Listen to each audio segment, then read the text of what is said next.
The classroom was silent except for the sound of chalk scraping against the board. Mr. Whitaker, a strict and condescending math teacher, turned around, his smirk widening as he eyed Zoe, the quiet black girl sitting at the back. "Since you seem so uninterested in class," he sneered, "why don't you come up here and solve this?" He stepped aside, revealing a complex equation that even the brightest students struggled with. Zoe hesitated. She wasn't uninterested. She was just used to being ignored. Her hands clenched into fists under the desk, her stomach twisting in knots. The entire class turned to look at her, some snickering, others whispering. "Come on, don't be shy," Mr. Whitaker taunted. "Or are numbers too difficult for you?" His voice dripped with mockery, and a few students laughed as Zoe's heart pounded. She knew what this was. He didn't expect her to solve it. He wanted her to fail. She took a deep breath and stood up. With slow, deliberate steps, she walked to the board, her mind racing. The equation was intimidating, filled with exponents, variables, and fractions. Mr. Whitaker crossed his arms. "Go ahead. We don't have all day." Zoe picked up the chalk, her fingers tightening around it. The truth was, she had always loved math. Numbers made sense to her in a way that people didn't. But she had never been given the chance to prove it. The moment the chalk touched the board, the room grew still. She didn't hesitate. One step at a time, she broke the equation down. Her movements were confident, precise. The snickers faded. The whispers stopped. Mr. Whitaker's smirk twitched. By the time she reached the final answer, the room was silent. She placed the chalk down, turned around, and met her teacher's stunned expression. The class stared at her, eyes wide, jaws slightly open. Zoe lifted her chin.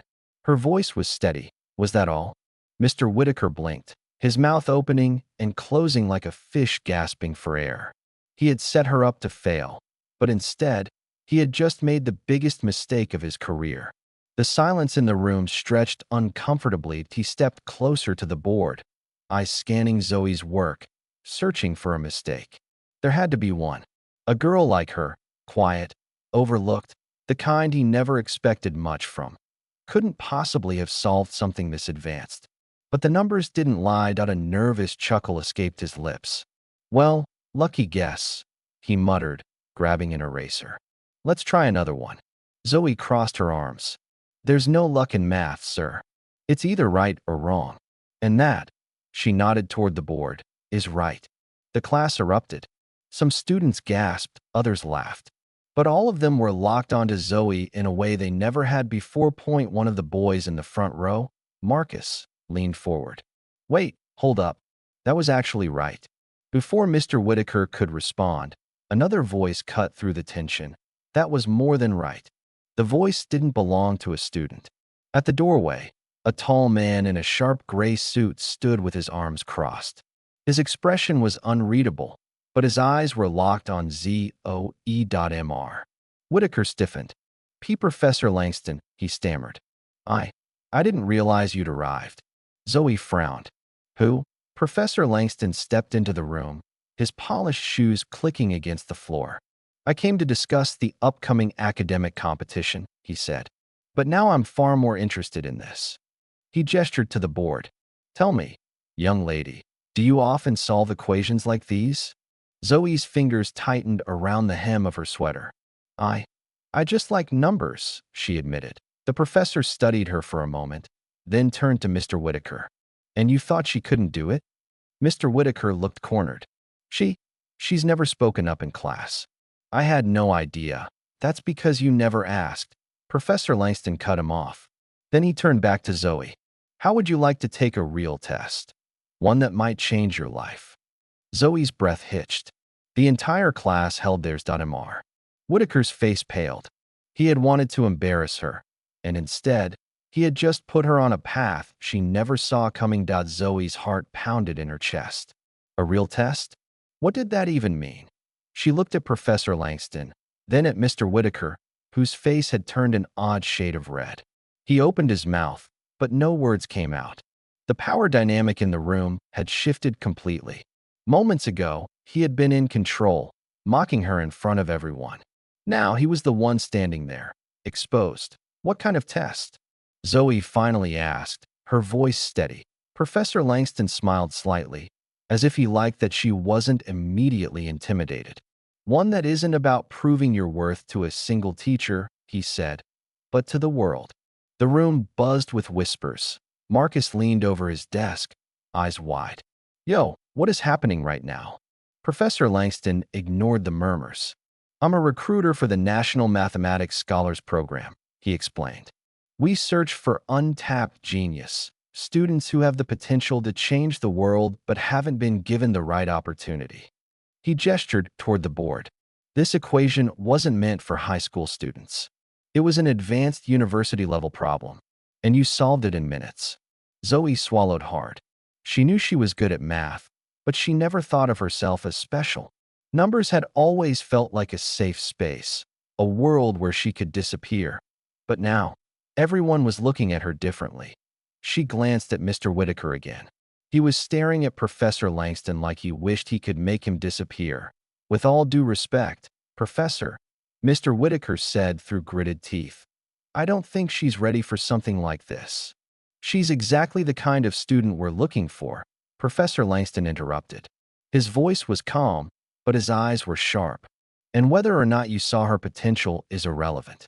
Zoe's fingers curled into fists.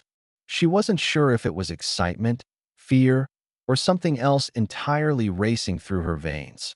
Professor Langston pulled a card from his pocket and placed it on her desk. This is my contact information.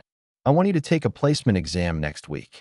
If you pass, you'll be eligible for a scholarship to one of the top universities in the country.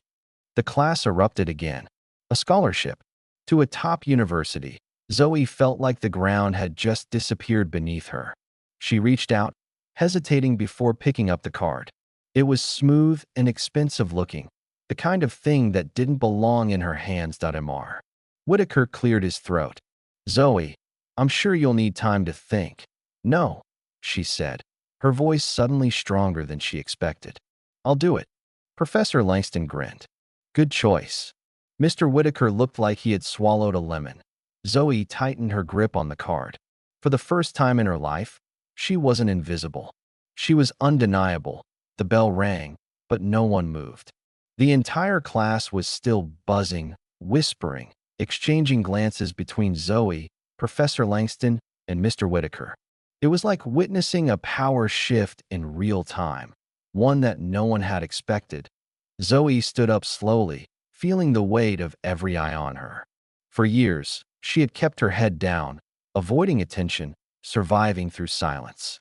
Now, she was at the center of something bigger than herself. As she gathered her books, Mr. Whitaker stepped closer, his voice low but firm. Zoe, he said, forcing a smile that didn't reach his eyes. I hope you understand, this is a big decision. You wouldn't want to get your hopes up over something unrealistic. She met his gaze, her hands tightening around her notebook. The same man who had laughed at her just moments ago was now trying to convince her to doubt herself. Professor Langston stepped forward. The only thing unrealistic here is an educator underestimating his own student, he said, his tone sharp. Mr. Whitaker's jaw clenched, but he said nothing. He simply turned and stormed out of the room. Zoe exhaled, not realizing she'd been holding her breath. Professor Langston gave her an encouraging nod. Be ready next week. It won't be easy, but something tells me you're used to challenges. Zoe nodded. I am. As she stepped out of the classroom, students flooded around her.